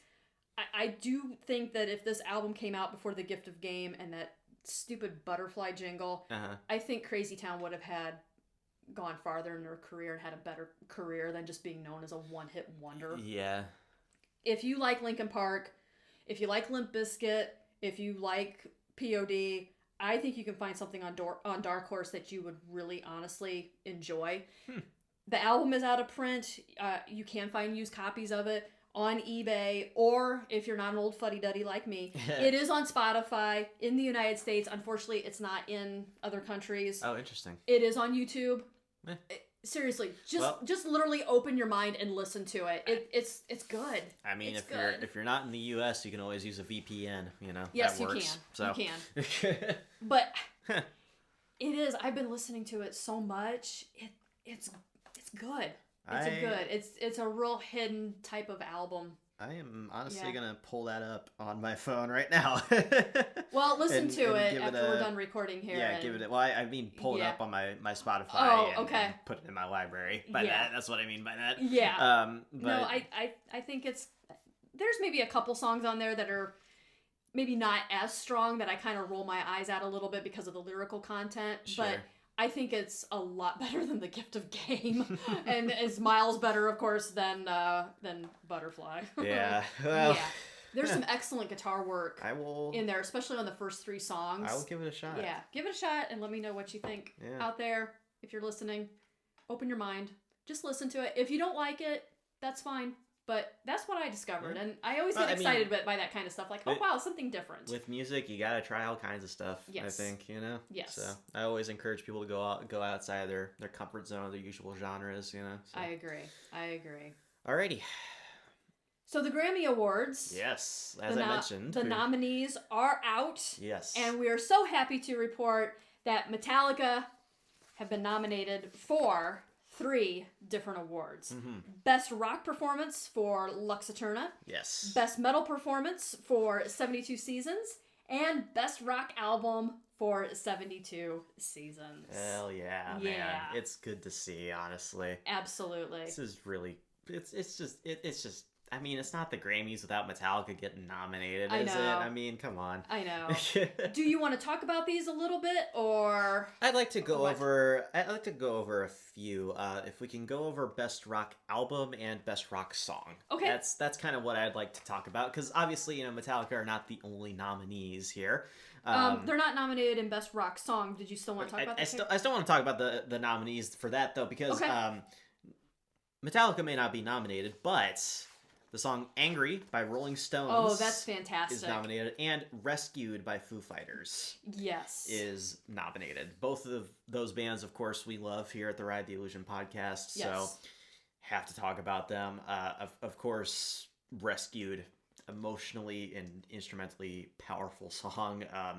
That whole Foo Fighters song, or that whole Foo Fighters album. Just kind of. But here we are. Kind of makes me want to cry. Honestly, yeah, it does make me cry.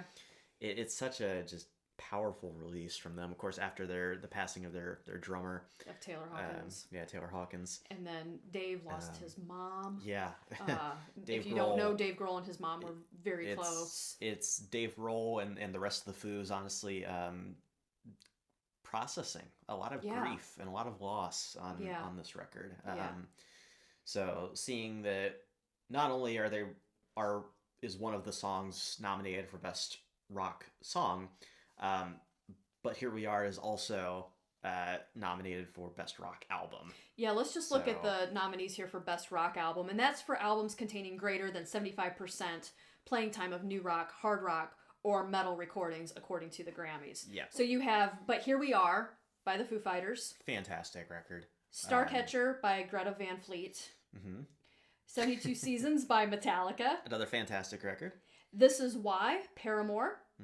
And In Times New Roman by Queens of the Stone Age. Oh, boy. Oh, man, I gotta check that album out. You really do. I listened to it this morning, and I had to end up listening to it twice. Did you really? Yeah. Did you really?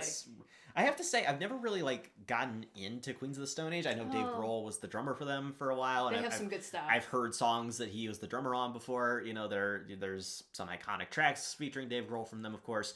And I've liked them, but I never really went into them. This album is fantastic. I gotta listen to it. It's just this is the... I don't want to say pinnacle of modern rock, but it's a very, very good modern rock album. Okay. Which, to my opinion, doesn't come around super often. No, it doesn't. Rock is in a bit of a state right now, let's be honest. A bit of a slump, I guess you could say. Yeah. Unfortunately, didn't have the time to check out This Is Why by Paramore. Same here. But I do know of Paramore, and I've liked a couple of the songs that I've heard from them. Greta Van Fleet, I don't want to say anything negative about them, but I can never see them as anything more than just Led Zeppelin 2. We're not fans of Greta Van Fleet. I'm sorry to say. Here's the Ride the Illusion podcast, so we're not going to say anything else. I will say this. Okay. I will give Greta Van Fleet credit for this. I appreciate them carrying the rock banner in this day and age. True. Them, just... I don't want to say being brave enough to make a rock song in the modern age, but to be a rock band in this era where rock and roll is not king, I appreciate that. Right. So I'll never knock them for that, but I can't get into them. I really can't either. And I've tried. And I will absolutely go listen to Starcatcher. Yeah. But I just to be fair, I cannot. Yeah. I cannot for the life of me get into this band. So I'm glad to see them nominated for a Grammy. Good for them, yes. But they're unfortunately not to my taste. I think Metallica's biggest competition is Foo Fighters. Yeah. In Best Rock Performance, of course, Foo Fighters are nominated for Rescued. Best Metal Performance for New Vocal or Instrumental Solo, Duo Group, or Collaborative Metal Recordings, according to the Grammys. You have Bad Man by Disturbed, Phantom of the Opera, Ghost, which is a really good song. Ghost is so good. 72 Seasons by Metallica, Hive Mind by Slipknot. Oh, yeah. And Jaded by Spiritbox. Spiritbox is good. There's excellent competition in all of these categories. Yeah. If Foo Fighters beats Metallica in any of these categories, I will not be mad. No. Honestly. Not at all. And even if they do get beat in Best Metal Performance, I'm not going to be mad because they're all good quality bands and songs. Yeah. So, yeah. Yeah. I think pretty much all of the nominees here for all four of these categories that, Metallica has a hand in. I think they are all like pretty worthy. I have to say I have never listened to Boy Genius. I have not either. So I can't say that for like best rock song, or best rock performance. I can't say what level of quality they are, or if they're to my taste or whatever. Same here. I also can't really say that about Black Pumas, who are nominated for best rock performance. I actually have never heard of them until I read the Grammy nominees. Neither have I admittedly. I don't have an opinion. Yeah, but I still think though there's some good competition. Here, absolutely. I think there's a lot of bands, artists that are very deserving of these accolades. Yeah, I think the only like one I'd be a little like on is for best rock song, Ballad of a Homeschooled Girl by Olivia Rodrigo, because I try to be fair with these, so I go and listen to as much as I can. Yeah. And I really did not care for that at all. I didn't think the production was good. I really didn't care for the vocals on it, but that's my taste, Right. That's my taste. Well, but fair enough. You take the time to listen and stuff. People have given high praise to that album that it's off of by Olivia Rodrigo. So if other people are enjoying it, all right, fair enough. Right. It's just it's just personally not to my taste. So, but yeah, either way, I think we have some pretty solid nominees for our neck of the woods when it comes to Grammy nominations. I completely the rock and roll and metal. Yes, I completely agree. And the 66th Grammy Awards air on Sunday, February 4th, 2024, live from Crypto.com Arena in Los Angeles, formerly known as the Staples Center, which is also home to the Los Angeles Kings. That's what they changed the name of the Staples Center to, huh? Yep. Huh. All right. It will be broadcast on CBS and Paramount Plus with Trevor Noah returning as host. All right. Check it out. I definitely plan to watch the Grammys this year. I'm going to catch as much as I can. Yeah, I'm kind of hit. The only award show that I watch anymore is the Grammys, and I still am kind of hit or miss with it. Yeah. Definitely going to watch it this year, though. Oh, yeah. Yeah. Metallica and some other Foo Fighters, great bands are nominated. Rolling Stones, even across other categories, there are some great artists, great bands that are rightfully nominated. It's just good to see like fair nominations at the Grammys again. And I think a lot of these the nomination categories and stuff, I agree. I think they're very fair, very spread out. So and a lot of variety. That's too. good. That's good to see because I feel like the past few years that hasn't always been the case. Like the same people being nominated and winning. Yeah, and there's sometimes like some real oddball nominations in there. Yeah, but I mean, this year from the categories that I read through, I unfortunately did not get to them all. Because there's a lot. There's a lot, and this is ignorant to say, but there's also some that I just straight up do not care about. Right. I mean, you're not into all genres of music. I don't know if anybody is. From what I saw, it's all very deserving artists that are nominated. Yes. So, but I completely agree. That's gonna wrap up our covering of the Grammys at this point. Obviously, we will talk about the winners of the awards in those four categories and perhaps beyond. Yes. Once they are handed out. Absolutely.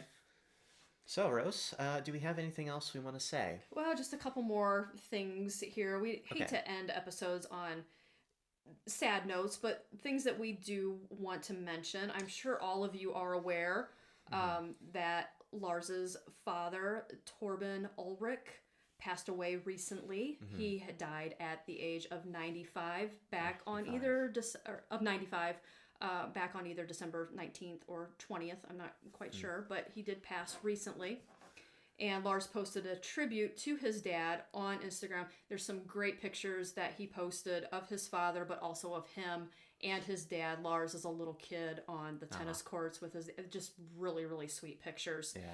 But he wrote, quote, 95 years of adventures, unique experiences, curiosity, pushing boundaries, challenging the status quo, tennis, music, art, writing, and quite a bit of Danish contrarian attitude.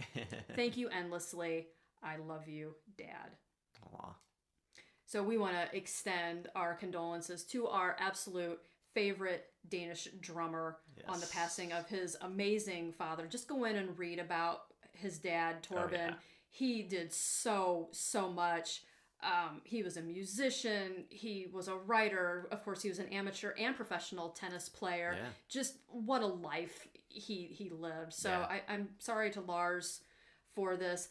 Yeah, we also want to wish him a happy belated birthday. Yes. Lars turned 60 on December 26th. Yeah. That did happen, but before the recording of this episode, so I want to say that. But we want to say happy birthday to Lars. Yeah, I was very sorry to hear about that. I was too. Yeah.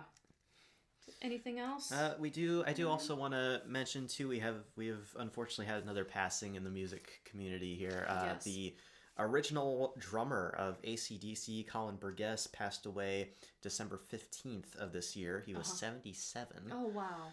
Of course, I mean, AC/DC, that drum sound, it's joked about sometimes, but I mean, it's iconic, you know. Oh yeah, and you know that it's AC/DC. Iconic and simplistic backbeat. Yes. You know, and Colin Burgess was the original drummer from 1973 to 1974. Okay.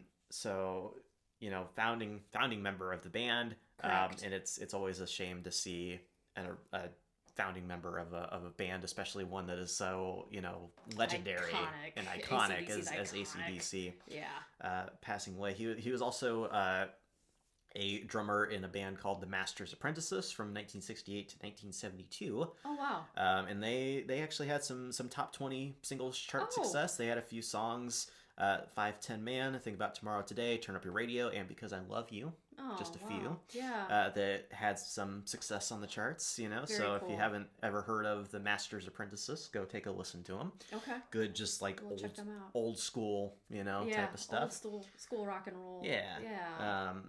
So, yeah, unfortunate to hear about his passing as well. Yeah. And our condolences to his family, and friends and fans. Yeah, honestly. and AC/DC fans, you know, losing the founding drummer, you know, that sucks. Yeah. There's been too much of that lately, you know, between musicians, and I cannot watch the TCM Remembers anymore because I just cry every single time. There's we lost a lot of good people. We lost so many talented people that personally have provided me with a lot of entertainment and escapism over the decades. So seeing some of that is just, it's heartbreaking. It's sad. So, yeah. I also do want to tack on to the end of this, since, you know, this episode, with when it's going to be released. I want to wish everybody a belated Merry Christmas. Yes. Happy Hanukkah. Merry Kwanzaa, whatever you celebrate. Whatever you celebrate. It's a little late, but we want to send it out there. Well. We hope you had a good holidays and a happy new year, of course. Absolutely. Looking forward to hopefully all the good, you know, that's going to be coming in 2024. All the new music. Yeah, more episodes. Always try to look towards the positive for the coming year, you know. Absolutely. So I'm excited for the new year, honestly. I am too. A new start, and like I said, more episodes of the Ride the Illusion podcast coming your way. Absolutely. Starting with episode 13. Mm-hmm. Episode 13 is our top 5 albums of 2023. Yes. We will each discuss what we think or feel were the top 5 albums of this past year. I'm going to make that absolutely clear. It will be our opinions. Our opinion. It's not an objective list, so, you know, I'm going to bring in some oddball stuff probably. Oh, I'm sure I will too. But it's just our personal albums that we really thought, like, our favorites, all right? Absolutely. Our favorites from 2023. Not, like, objectively best. We're not critics. We're just No, fans. we're not. We're just fans. We're music fans.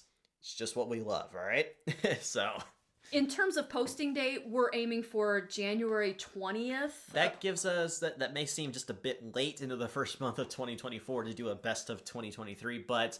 We got stuck on a few albums throughout the year. Yeah, just a couple that we were listening to over and over and over and over again. So we need to go through and honestly listen to more albums that came out this year, so we have a bit more of a fair list of favorites. And you know, we were so fortunate to get so much great new music this year. Oh yeah, from it was kind of an overload, but in a good way. Yeah. A variety of different artists too, new and old. You know, putting out like some really good albums. Absolutely, we had some really solid albums come out this year. Absolutely. So that's what's on tap for episode 13. And potentially we'll do like maybe some of our least favorite albums of the year. Possibly. We'll think about if maybe there's just a couple that we want to talk about, or if we want to do a top 5, we'll figure that out. Of course, we'll let you know when the episode rolls around. Oh boy, I know what you're thinking. I know what you're thinking too. Oh boy. When it comes to that. But anyway, boy. Yikes. Enough out of me. Please remember, we still have our email address if you want to talk to us. It's RTI_official@yahoo.com. Remember, the Twitter or the X went away. It's gone. It's gone. Dead. It wasn't worth keeping. No. Also, with these episodes being uploaded on YouTube now, as quick as I possibly can manage, if you do make a comment of some sort, I'll try to answer you. Yeah. Or if you have questions or anything. I am an incessant notification checker. So. But he's also the YouTube guru. He handles all of the YouTube stuff. If you make a comment, then asking a question or something like that, then I will absolutely get back to you on it. I will try my best to respond. And if there's something you disagree with us about, that's perfectly fine. But keep it respectful. Yes. We'll keep it respectful as well. We love to discuss. We love to discuss, not sling mud. We invite, we don't invite mudslinging, but we absolutely invite discussion. Yes, so productive discourse. Feel free. We're not going to go after you for saying whatever your opinion might be, all right? Absolutely. Feel free to discuss. This is what we want this to be, you know? Absolutely. Also, too, tap that follow button at the top of our page on Spotify so you have another way to stay up to date as to when new episodes post. Absolutely. Thank you, as always, for listening, and remember, keep it cranked. Here's to 2023, folks. Woo-hoo.